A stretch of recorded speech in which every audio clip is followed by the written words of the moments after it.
Comenzamos hoy con el estudio de la epístola de Filipenses. Filipenses 1:1 dice: Pablo y Timoteo, siervos de Cristo Jesús, a todos los santos en Cristo Jesús que están en Filipos, incluyendo a los obispos y diáconos. Gracia a ustedes y paz de parte de Dios nuestro Padre y del Señor Jesucristo. Y lo que vamos a ver hoy es el nacimiento de la iglesia filipense.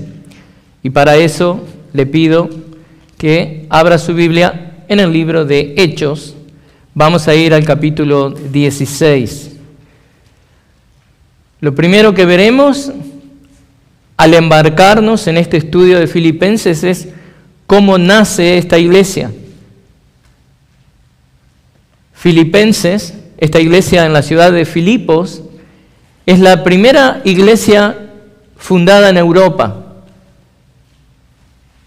Y vamos a estar viendo el capítulo 16 del libro de Hechos.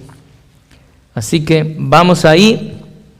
Recuerdan, la semana pasada concluimos con el estudio de Primera de Pedro y deseo que hagamos un repaso breve o en un sentido, no en lo que estudiamos en Primera de Pedro, pero sí en lo que tiene que ver con la cronología, que tiene que ver con los eventos de cada epístola.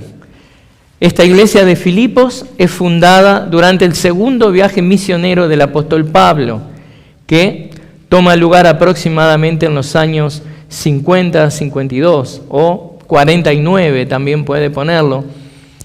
Y la carta es enviada muchos años después, la carta que vamos a estar estudiando. Pueden ser unos 10 años que hayan pasado también. Y si bien Pablo había ministrado en algunos lugares de Asia Menor, no fue sino en su tercer viaje misionero que él llega a ministrar en la muy conocida ciudad de Éfeso y también en otras ciudades importantes de Asia Menor. Y lo comento porque las ciudades a las que Pedro había enviado su carta estaban en Asia Menor. Pero lo que veremos hoy es que el nacimiento de esta iglesia filipense nos habla de, como todo lo que Dios hace para su gloria, nos habla de que de la soberanía de Dios.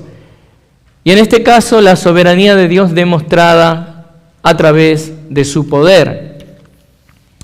Entonces, conforme nos embarcamos en esta epístola, tenga alguno de los conceptos que hemos aprendido de la epístola de Primera de Pedro, de que eso tomó lugar en las iglesias estaban ubicadas en Asia Menor, tenga un poco eso, digamos, en el trasfondo, ahí en su mente, a medida que vemos algunas cosas que vamos a estar haciendo, unas comparaciones. Pero lo que quiero que tengamos en mente conforme aprendemos del nacimiento de la iglesia en Filipos, es que lo que nos muestra la narrativa registrada por el doctor Lucas en el libro de Hechos, no es de carácter prescriptivo, sino que es de un carácter descriptivo. ¿A qué me refiero con eso?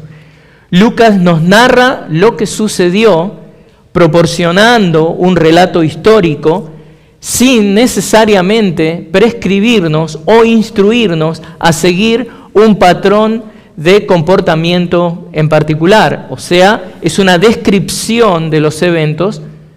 No tenemos que pensar que es así se tiene que hacer. Lucas no prescribe dando instrucciones explícitas o mandatos sobre qué acciones los misioneros plantadores de iglesia deben tomar en ciertas circunstancias. No es lo que está haciendo Lucas, sino que lo que vemos acá es una descripción de cómo se dieron los eventos. En otras palabras, lo que estoy diciendo es que lo que veremos hoy no es la fórmula para una plantación de iglesia, sino que es el registro de cómo Dios plantó esta iglesia. Pero al mismo tiempo, conforme comenzamos nuestro estudio en Filipenses, quiero que al ver el nacimiento de la iglesia filipense, veamos puntos que nos muestran claramente la soberanía de Dios, específicamente la soberanía del Espíritu Santo de Dios en la edificación de la iglesia. Y eso es verdad de toda iglesia que Dios planta. Eso es verdad de toda iglesia que pertenece a Dios. Y lo que quiero que veamos hoy, conforme vemos el nacimiento de la iglesia filipense, es el plan de Dios, la persuasión de Dios y el poder de Dios. Vamos a dividir estos versículos en esos 3 puntos. Y el primer punto es el plan de Dios. Y comienzo leyendo en Hechos 16, versículo 6. Pasaron por la región de Frigia y Galacia, habiendo sido impedidos por el Espíritu Santo de hablar la palabra en Asia. O sea, en vez de continuar directo al oeste, como estaban yendo, Pablo, Silas y Timoteo, y Lucas también, obedientes a la dirección del Espíritu Santo, viajan a través de la región conocida como Frigia y Galacia. El plan de Dios para estos misioneros es que pasaran por esta región llamada Frigia y Galacia. Esta región era la parte sur de la provincia romana de Galacia, que era habitada por los frigios. Esta era un área habitada por miles de judíos, quienes le habían presentado a los habitantes de la zona la enseñanza del Antiguo Testamento. Estos gentiles estaban, la mayoría de ellos, familiarizados con la enseñanza del Antiguo Testamento. Evidentemente, esto había favorecido la proclamación del Evangelio en toda esa zona. No solo Hechos, miren esto. En Hechos 2:10 nos presenta que ese es el nacimiento de la iglesia. ¿Y qué nos dice ahí Lucas? Que habían habido en Jerusalén en ese día habitantes de esa región. En el mismo nacimiento del día de la iglesia hay habitantes que pertenecen a esta zona, que están ahí. O sea, esta era un área multicultural y esta, en un sentido, era la estrategia paulina para expandir el Evangelio. Pero más allá de las estrategias humanas, es Dios quien soberanamente lleva adelante la edificación de la iglesia. Por eso, el plan de Dios se aprecia aún más porque, como vemos en el versículo 7, cuando llegaron a Misia, intentaron ir a Bitinia, pero el Espíritu de Jesús no se lo permitió. O sea, el Espíritu Santo es quien está guiando a estos misioneros. ¿Cómo es que Dios comunicaba su voluntad a los misioneros, a estos viajeros? Puede ser que se lo comunicara a Silas directamente, porque era un profeta, conforme nos dice Hechos 15:32.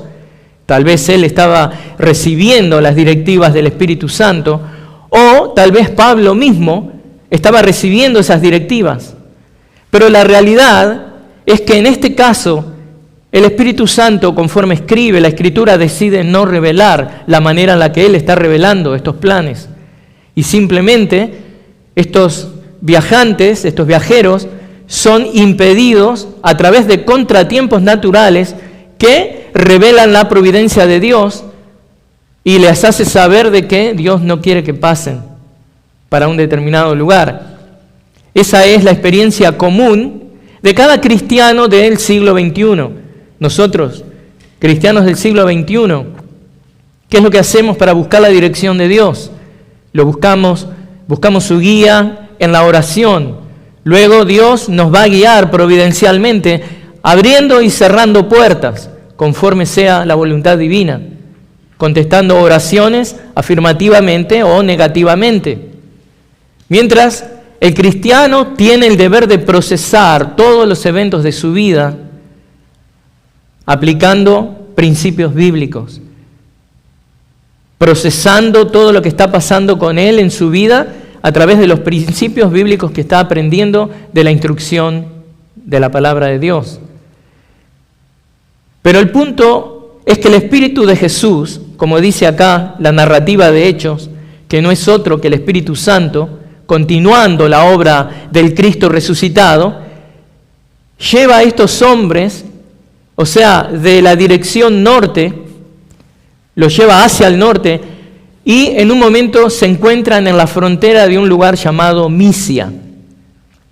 Versículo 8 dice: Entonces, pasando por Misia, descendieron a Troas. Misia estaba situada en el rincón noroeste de Asia Menor.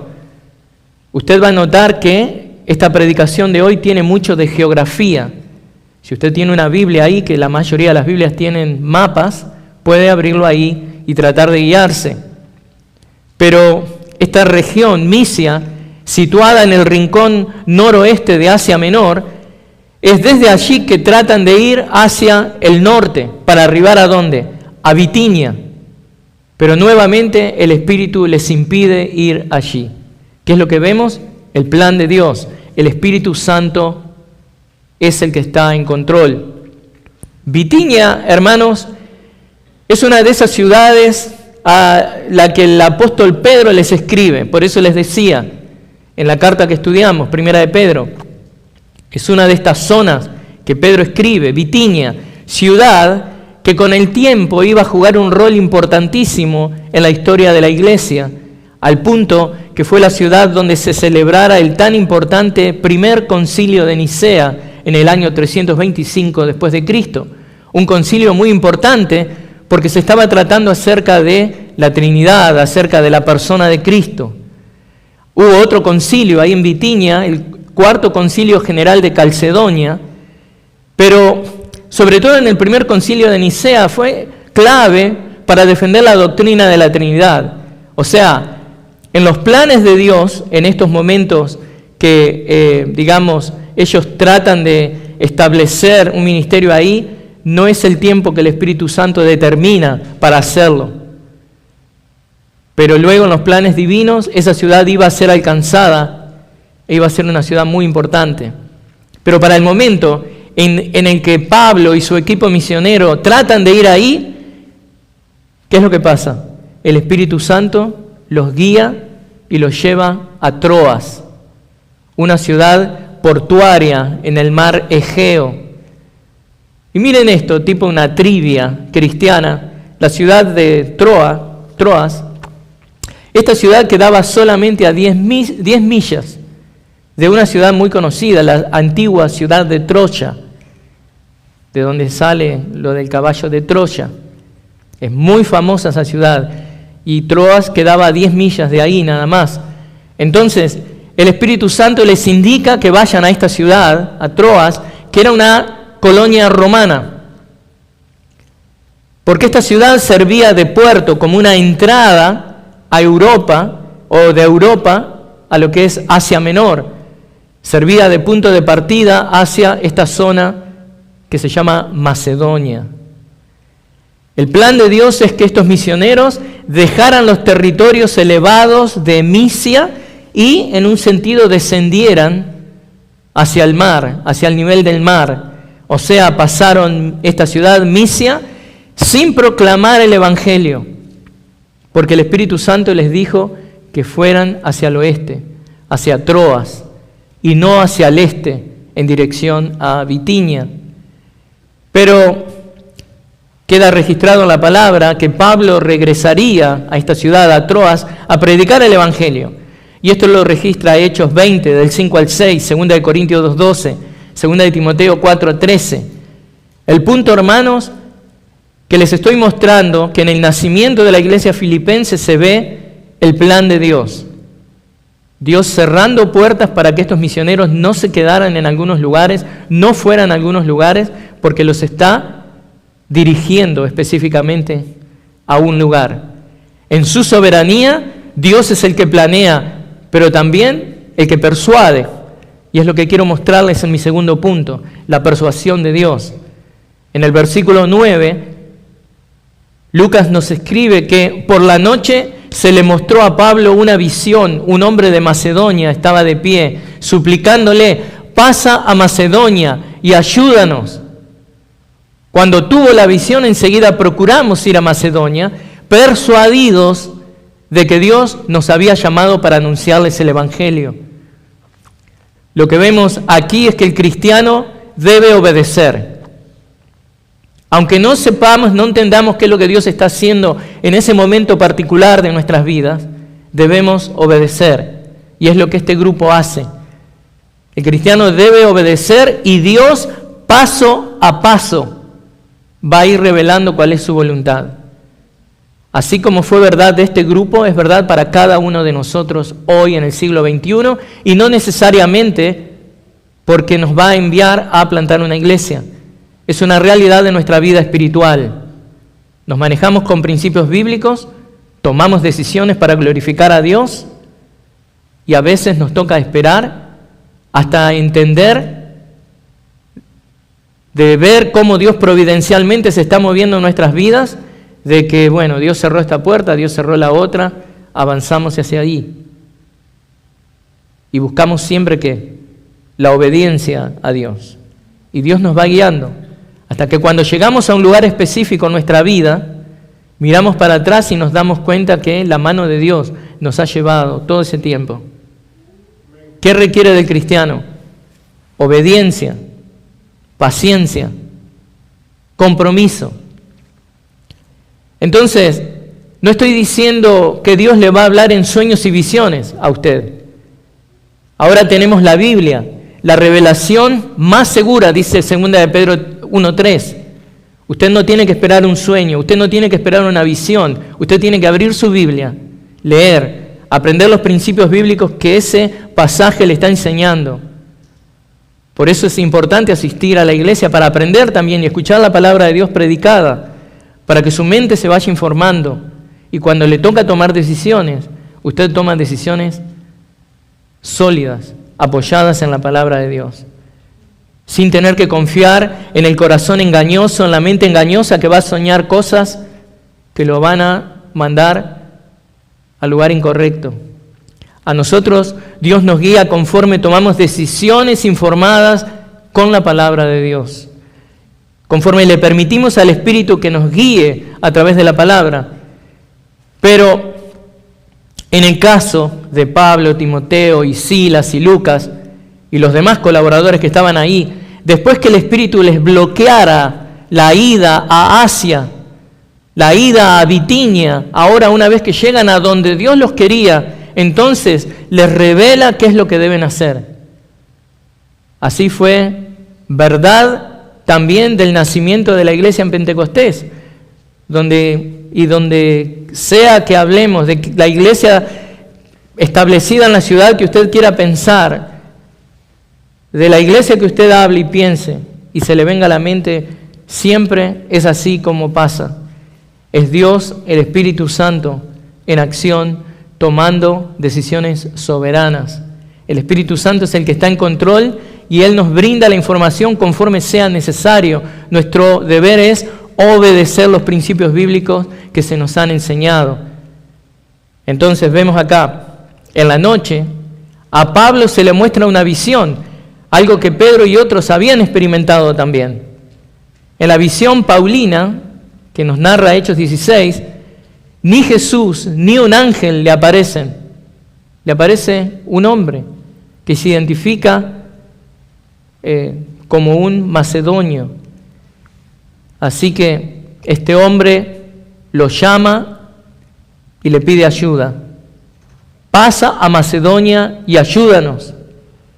Es evidente que Pablo, basado en la vestimenta y el idioma del hombre que ve en la visión, comprueba que este es un varón macedonio. La Macedonia del primer siglo era una región bien amplia, hermanos, que se extendía de este a oeste, desde el mar Egeo al mar Adriático, de norte a sur, desde una ciudad llamada Tracio a lo que es Acaya. Pero el punto es que los macedonios eran gobernados por los romanos, y esto es importante también, hablaban griego y se comunicaban bien con los de Asia Menor. Y esto hizo que se les hiciera más fácil a los misioneros el paso de un continente a otro, de Asia a Europa. Como verán, Dios tiene todo bajo control. Dios viene arreglando absolutamente todas las condiciones, que va a derivar ¿en qué? En el nacimiento de la iglesia filipense. El pedido del varón macedonio consistía en que cruzaran el mar Egeo. No es que le decía, está ahí al lado y dame algo, y él podía sacar algo del bolsillo y dárselo. No, esto involucraba de que estos misioneros debían cruzar este mar Egeo, con todo lo que eso significa. Este era un pedido también de ayuda espiritual. ¿Cómo sabemos eso? Porque la palabra usada por este varón macedonio es la misma palabra usada por el padre del muchacho epiléptico en Marcos 9:24, cuando le dice, ayuda mi falta de fe. Este es un clamor por ayuda espiritual. El pedido viene de parte de todo un pueblo que está listo en la providencia de Dios de recibir el Evangelio. Y estemos atentos, hermanos, de que Milford puede estar listo en la providencia de Dios de recibir el Evangelio de Dios. No nos cansemos de seguir haciendo lo que hacemos como congregación hispana. Sigamos predicando el Evangelio de Dios. La respuesta de Pablo a este pedido del varón macedonio es inmediata. Versículo 10. Cuando tuvo la visión, enseguida procuramos ir a Macedonia, persuadidos de que Dios nos había llamado para anunciarles el Evangelio. Inmediatamente de recibir la visión, Pablo la comparte con sus acompañantes y sigue la comisión divina de ir hacia Macedonia. Dentro de esos acompañantes, fíjense esto, a partir de ese momento está Lucas, el escritor del libro de Hechos. ¿Cómo sabemos esto? Porque él empieza a usar un plural ahí, cuando escribe. Dice, procuramos, incluyéndose en el grupo misionero. Ahora, leemos el versículo 11 y dice, así que, saliendo de Troas, navegamos con rumbo directo a Samotracia y al día siguiente a Neápolis. Toda esta información geográfica es dada por el Espíritu Santo de Dios. Lo que nos recuerda una vez más que Dios creó la tierra para glorificarse en esa tierra y todas las cosas que pasan en un mundo real, en el tiempo. Entonces, fíjense, qué común y ordinario es todo lo que pasa ahora. Qué normal es lo que quiero decir. Porque ahora los misioneros obtienen sus pasajes y se embarcan a Neápolis. Los vientos son favorables, entonces para la tarde del primer día llegan a Samotracia, que era una isla que no tenía puerto. Y esto es importante, porque la única razón por la que el barco para en esa isla es porque se estaba haciendo de noche y era muy peligroso navegar a la noche. Entonces deciden quedarse allí. Y esa isla era una isla donde no había puerto. Tenían que de alguna manera acercar la embarcación, cuidando de no encallar. Esta era una isla montañosa con picos que alcanzaban los casi 2.000 metros de altura. Se la veía, se la identificaba fácilmente desde el mar. Y lo que les hizo saber a estos misioneros es que finalmente estaban a mitad de camino entre Europa y Asia Menor. Se estaban dirigiendo a Europa ellos. Al otro día, el barco continúa viaje a Neápolis, un puerto en Macedonia, y desde esa ciudad los misioneros se toman el Greyhound. No. Llaman un Uber. No, tampoco. Emprenden su viaje a pie hacia Filipos, que quedaba a unas 10 millas de Neápolis. Esto, hermanos, toma determinación. Esto toma esfuerzo. El hombre, la mujer de Dios son hombres y mujeres esforzados que están comprometidos con la causa que Dios les dio, y esto es bien evidente de Pablo y su grupo misionero. Caminar 10 millas en esas condiciones no era cosa fácil. Y en el versículo 12 nos dice, de allí fuimos a Filipos, estamos leyendo Hechos 16, de allí fuimos a Filipos, que es una ciudad principal de la provincia de Macedonia, una colonia romana. En esta ciudad nos quedamos por varios días. ¿Se habrían quedado a pasear en la ciudad o porque estaban agotados? Pero mire, Pablo tenía una estrategia misionera, evangelizar las ciudades más estratégicas con el mensaje del Evangelio. En obediencia a la dirección del Espíritu Santo, Pablo realizó la mayor parte de sus labores en centros importantes. Miren las ciudades: a las que él, digamos, fue para realizar su trabajo misionero: Pisidia, Antioquía, Filipos, Corinto, Éfeso, Roma. Y evidentemente Filipos era una ciudad, un centro importante. Así que, ¿qué les he mostrado hasta ahora? Hemos visto que el plan de Dios les cerró las puertas de Asia. Y la persuasión de Dios los llevó a dirigirse a Filipos, donde ahora experimentarán el poder de Dios en el nacimiento de la iglesia filipense. Este es nuestro tercer punto, el poder de Dios. En la narrativa de Lucas, 3 ejemplos del poder de Dios y del poder del cristianismo son seleccionados. ¿Cuáles son? Los que vamos a ver ahora. La conversión de Lidia, la liberación y posible conversión de la muchacha endemoniada, la divina, y la conversión del carcelero. Y esto es para que podamos admirar el poder de Dios en acción. El poder de Dios en acción en el nacimiento de esta iglesia filipense. Tal vez podríamos decir que fueron 3 conversiones. El poder vino con 3 conversiones. Pero respecto a la joven endemoniada no se nos dice nada al respecto. Pero podríamos especular de que luego de la liberación fue convertida. Mi Biblia, la Nueva Biblia de las Américas, en uno de los titulares dice conversión de la muchacha divina. Así que se ve que uno de los editores de la Biblia estuvo ahí y sabe, y bueno, yo le voy a creer. Conversión de la muchacha divina, así que todos los que tenemos la Nueva Biblia de las Américas podemos asegurar que la muchacha divina fue convertida. Pero bueno, después de que Pablo y su grupo se tomaran unos días para conocer la ciudad y descansar, nuevamente se pusieron en acción.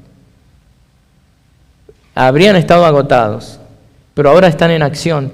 Y ahora vienen estos 3 testimonios y estas 3 manifestaciones del poder de Dios en acción. La primera es la conversión de Lidia. Versículo 13. El día de reposo salimos fuera de la puerta, a la orilla de un río, donde pensábamos que habría un lugar de oración. Nos sentamos y comenzamos a hablar a las mujeres que se habían reunido. Pablo tenía la costumbre de ir a las sinagogas. Esa era una ciudad que no tenía una sinagoga. Una sinagoga requería que hubieran por lo menos 10 familias como mínimo, y evidentemente no habían 10 familias ahí. Pero el primer día de reposo en esta ciudad llega ese primer día y los misioneros se dirigen a la salida occidental de la ciudad. Ahí había un gran arco colonial que atravesaba uno de los caminos que se llama Vía Egnatia en español. Y en algún lugar de la orilla del río, los hombres encontraron este lugar de oración.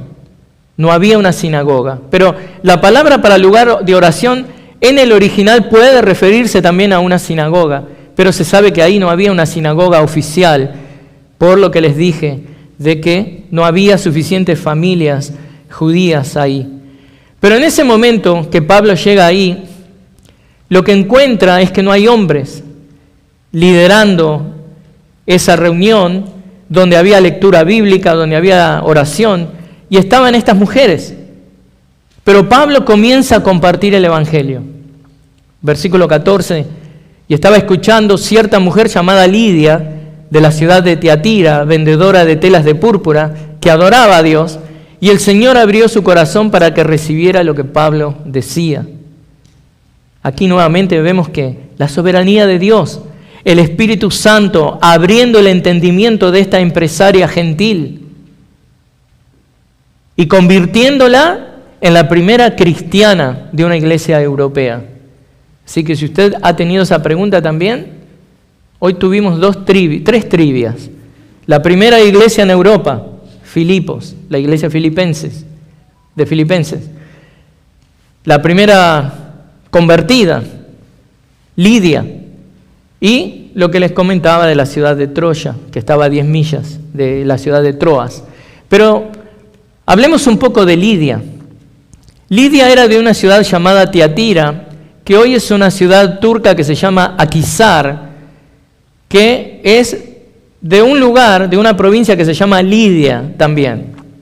Ahora, si bien esta mujer había nacido pagana, no conocía a Dios, se había familiarizado con la religión judía y hasta un punto la había hecho propia, por eso estaba ahí orando.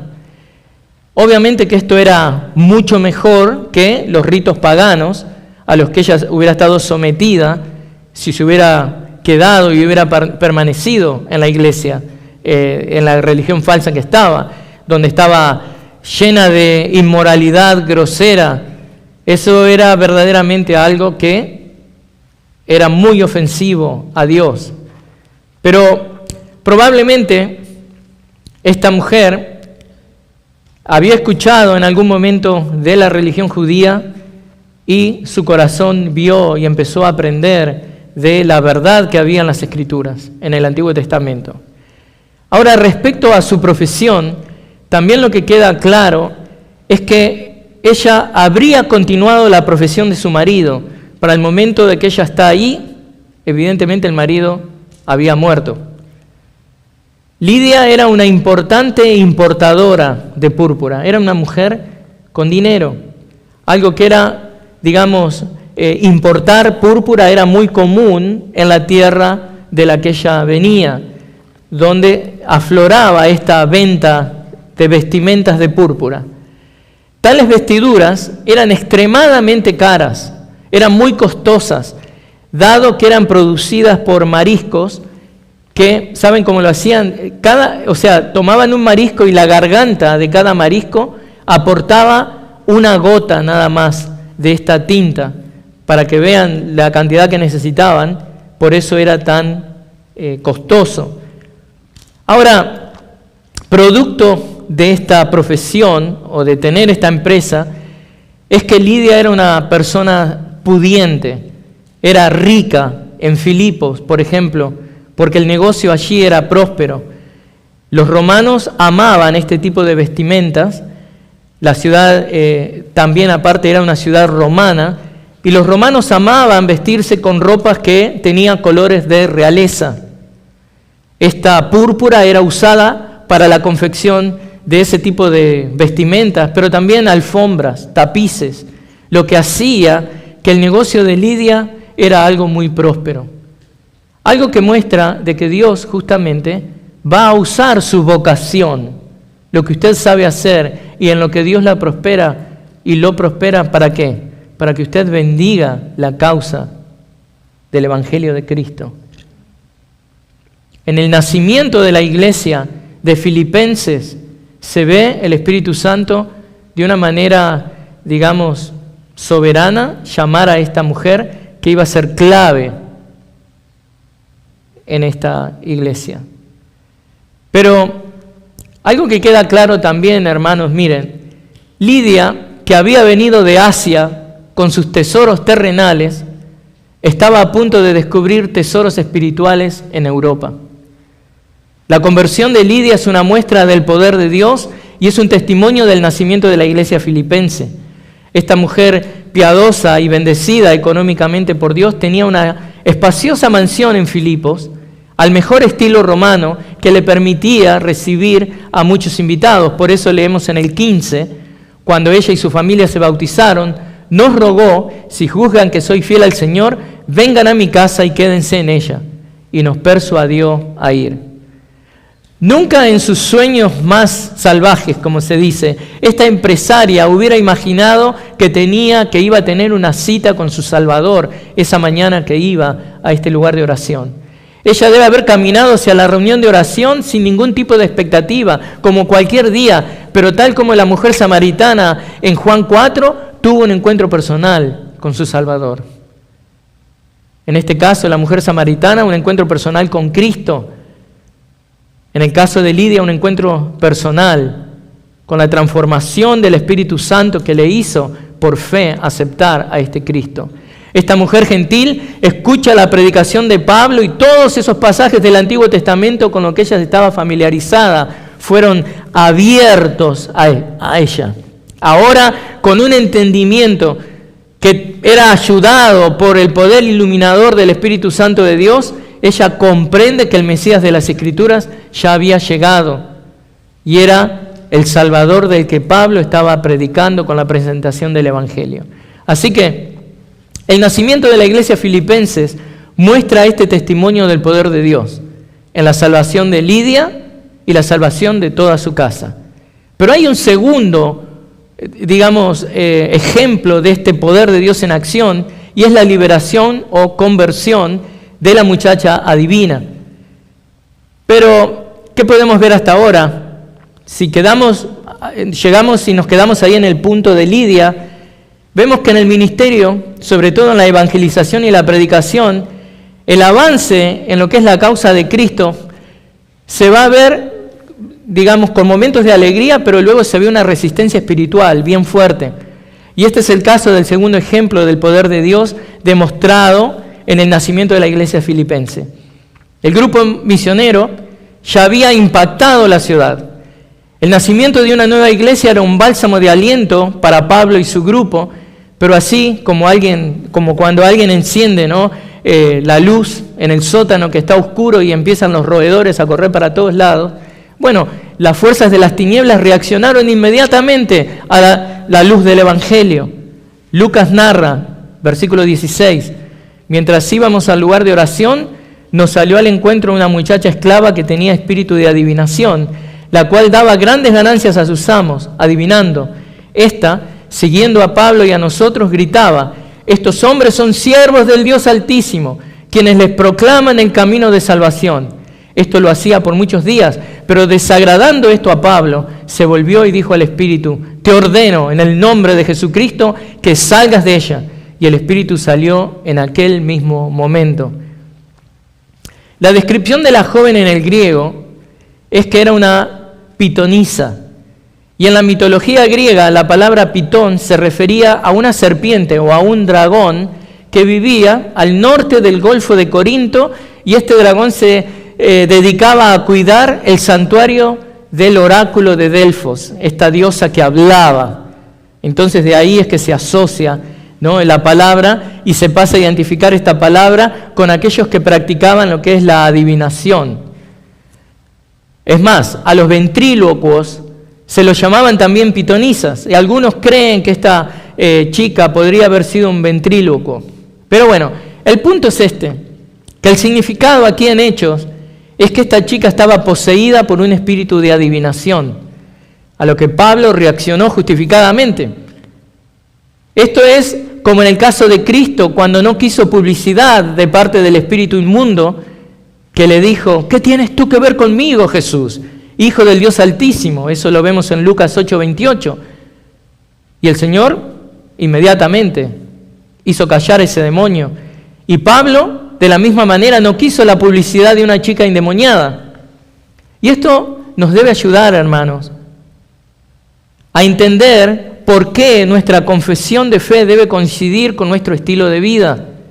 Vivimos en una sociedad que muchos deportistas se identifican con el cristianismo, pero ellos son ese tipo de publicidad que Dios no necesita, ni los cristianos deben asociarse con ellos. Les doy un ejemplo. Ryan García, le tocó, pobre, un joven boxeador americano que en el mismo aliento, con lo mismo que está diciendo, le da gracias a Dios y la gloria a Dios y Jesucristo, y que lo ama y le da gracias a Jesús, y mientras que está insultando a los rivales usando las palabras más groseras y sucias. El cristianismo no necesita ese tipo de publicidad. Así que Ryan, por favor, cállate. O conviértete verdaderamente, ¿no? Pero bueno, eso es verdad, era verdad en el primer siglo y es verdad, sigue siendo verdad en el siglo XXI. Entonces Pablo, cansado de esta situación, le ordena al espíritu inmundo que salga. Cualquiera hubiera pensado que esta muestra del poder de Dios los iba a poner a los misioneros en una situación de seguridad y control total de la situación, ¿no? Acabamos de tener a esta mujer convertida con el Evangelio, la casa se convierte, acabo de callar a este demonio y demás, y estoy hecho. Pero, ¿qué nos dice Lucas? Versículo 19. Pero cuando sus amos vieron que se les había ido la esperanza de ganancia para ellos, prendieron a Pablo y a Silas y los arrastraron hasta la plaza, ante las autoridades. Después de haberlos presentado a los magistrados superiores, dijeron: estos hombres, siendo judíos, alborotan nuestra ciudad y proclaman costumbres que no nos es lícito aceptar ni observar, puesto que somos romanos. La multitud se levantó a una contra ellos, y los magistrados superiores, rasgándoles sus ropas, ordenaron que los azotaran con varas. Después de darles muchos azotes, los echaron en la cárcel, ordenando al carcelero que los guardara con seguridad, el cual, habiendo recibido esa orden, los echó en el calabozo interior y les aseguró los pies en el cepo. Así que, ¿qué es lo que está pasando acá? Los enojados dueños de la muchacha divina toman sobre todo a los dos líderes misioneros, porque hablan de Pablo y Silas, y los llevan a un lugar público, una plaza pública que se llama Agora, así se le llamaba, y empiezan, miren esto, las acusaciones son intencionalmente antisemitas. Recuerden, esa era una ciudad romana, y hace poco había pasado, en ese tiempo, que el gobernador, el emperador en Roma, había expulsado a los judíos. Entonces, estos hombres son muy astutos, dicen: en una ciudad romana, estos judíos vienen a pervertir la paz y el orden. No, ¿qué es lo que hacen? Hacen esta acusación incendiaria.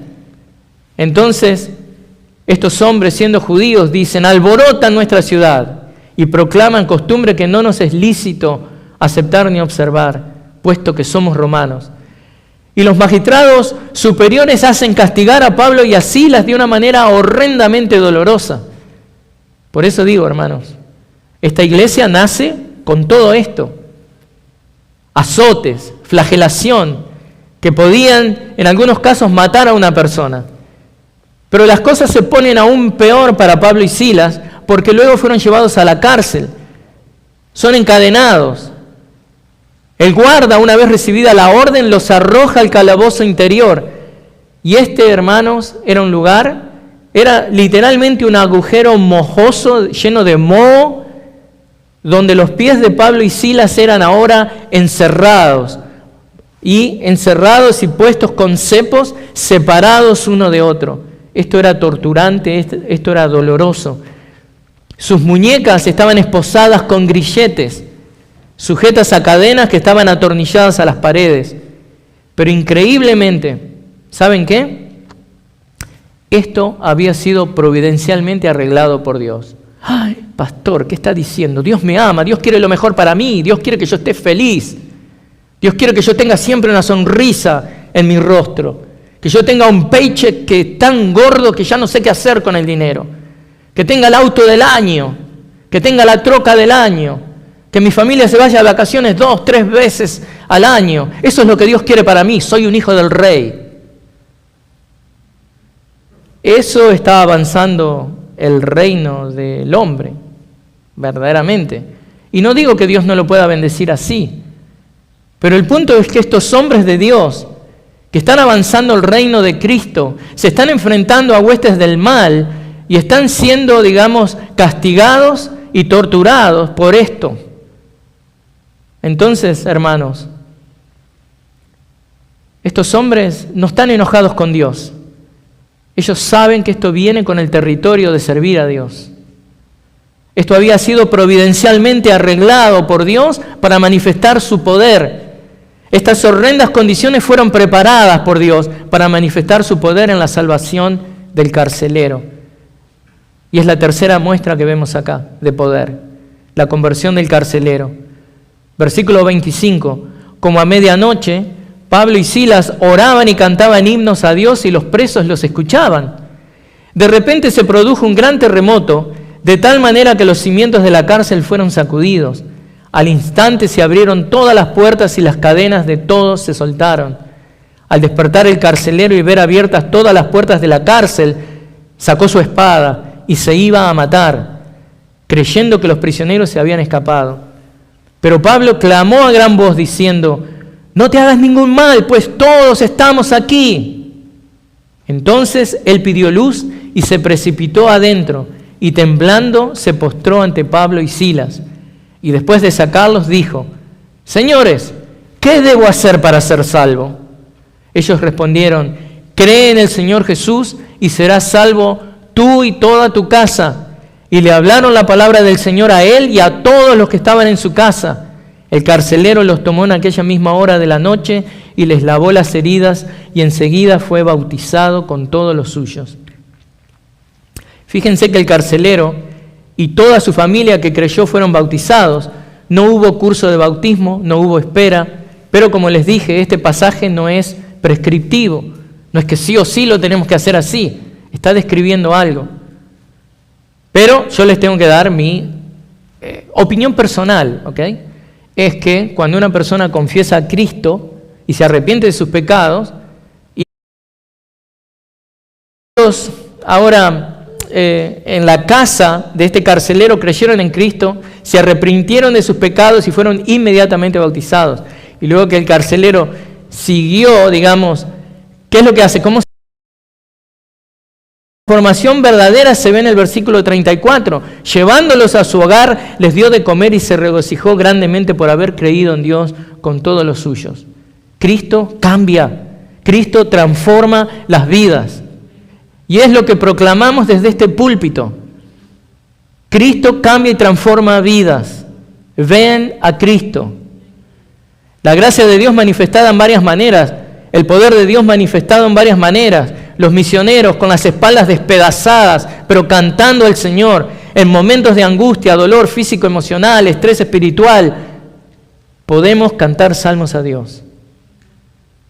Entonces le pregunto, ¿qué salmo sabe usted? ¿Qué salmo cantarían en una ocasión así? El poder de Dios manifestado en el terremoto, la caída de las puertas. Imagínense esto. Este es el poder de Dios, hermanos. Las cadenas son destruidas.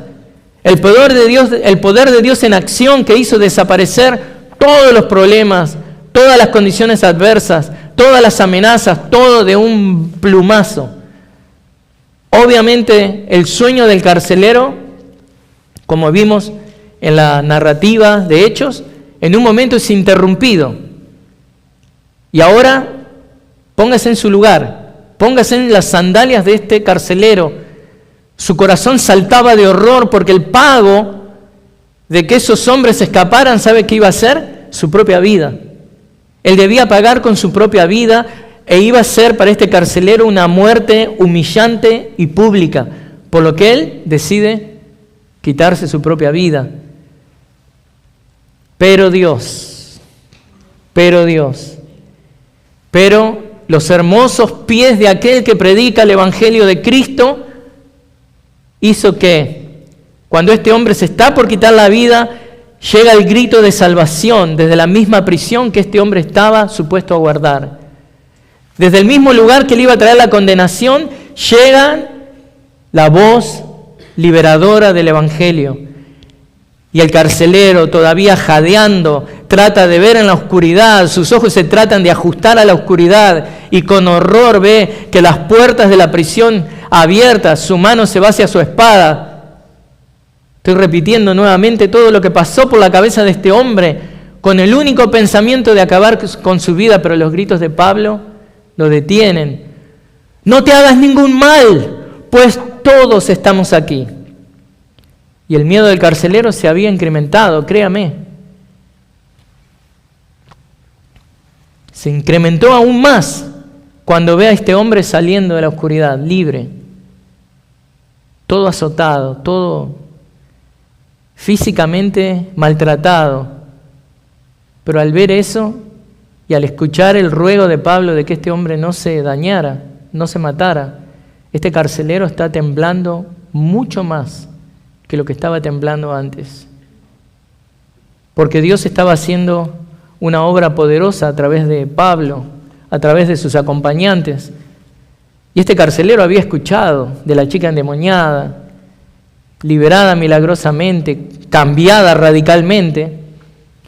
El carcelero pudo observar y escuchar la reacción de confianza en Dios de Pablo y Silas cuando están siendo torturados, que están aquí en la cárcel cantando a pesar del dolor y la injusticia que habían sufrido.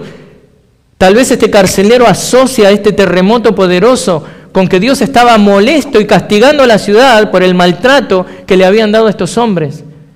Hermanos, cuando hablamos del nacimiento de la iglesia filipense, no podemos dejar de notar el poder de Dios en acción.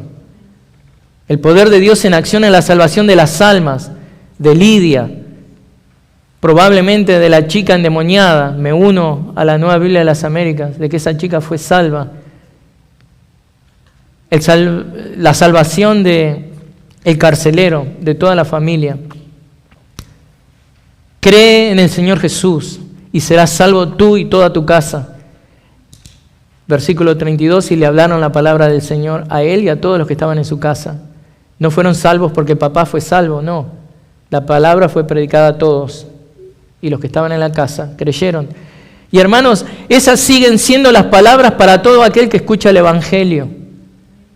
Cree en el Señor Jesús y serás salvo tú y toda tu casa. Esas siguen siendo las condiciones para aquellos que pasan de muerte a vida. Esas siguen siendo las bases para que nazca cualquier iglesia traída a la vida espiritual por el Espíritu Santo de Dios. Entonces, ¿cuál es nuestro rol para que esto suceda? Simplemente ser fieles a la palabra de Dios, ser fieles a la predicación de la palabra de Dios, ser fieles a la evangelización, ser fieles a compartir el Evangelio. Es tan simple. El Evangelio de Dios es el poder para salvación, como dice Pablo en Romanos 1:16. Porque no me avergüenzo del Evangelio, pues es el poder de Dios para la salvación de todo aquel que cree, del judío primeramente y también del griego.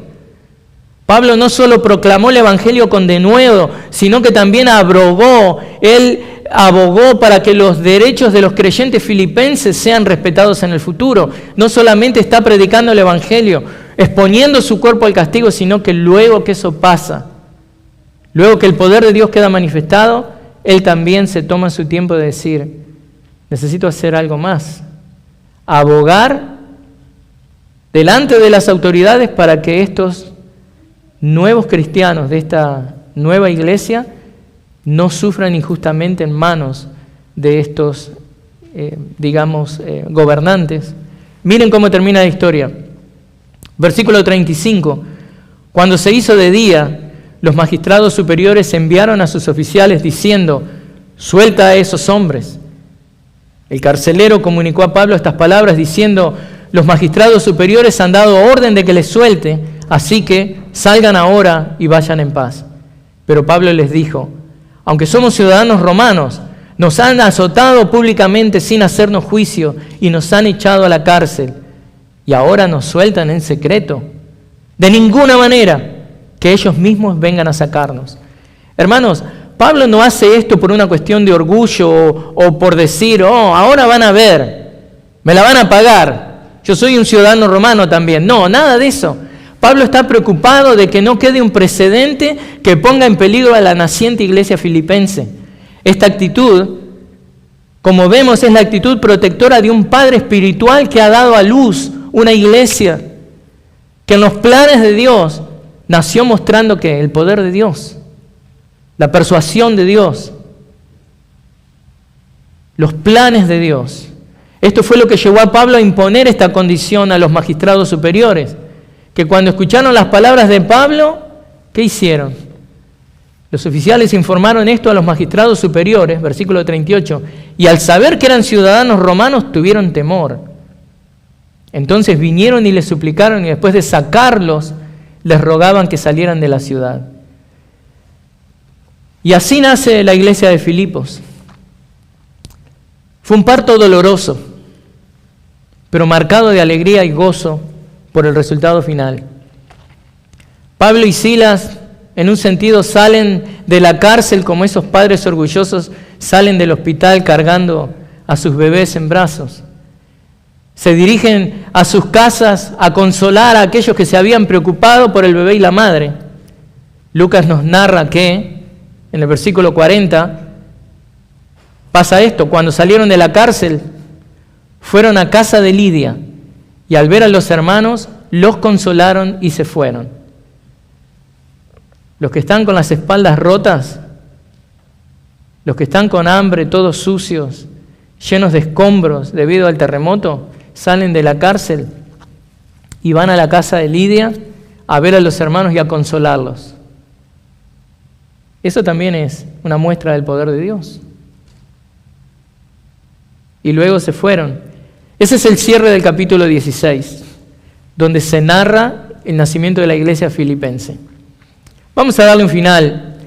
Como les dijera al principio del mensaje, el libro de los Hechos nos narran eventos que no son, digamos, prescriptivos, son descriptivos.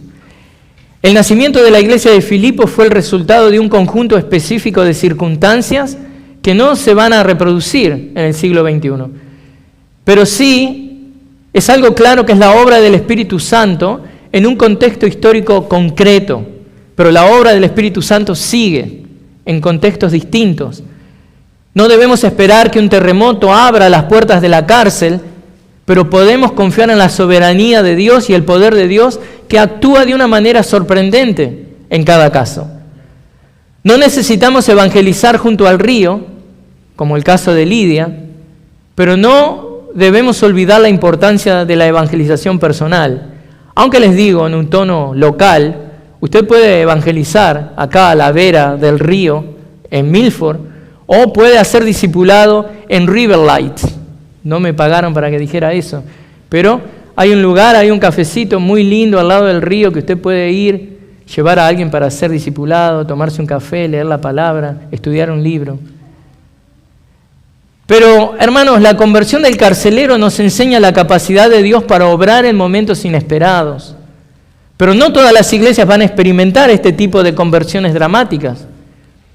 El nacimiento de la iglesia filipense nos invita a reconocer la soberanía de Dios y la obra del Espíritu Santo, alentándonos ¿a qué? A la fidelidad. Nosotros debemos dejar que Dios actúe en cada caso de acuerdo a su soberana voluntad. Así que esto sea algo que llevemos al corazón y veamos de que tal vez nuestra iglesia nació de manera distinta, pero es obra del Espíritu Santo. Seamos fieles a esa obra. Oremos. Padre del cielo, te doy gracias por tu palabra. Gracias por poder comenzar este nuevo estudio. Bendice, Señor, a esta congregación, que seamos fieles a lo que tú nos has encomendado para tu gloria y honra y la salvación de muchos que todavía no te conocen, Señor. Prepara a Milford, Señor, para que les alcancemos y que llenemos este lugar para tu gloria y honra. Amén.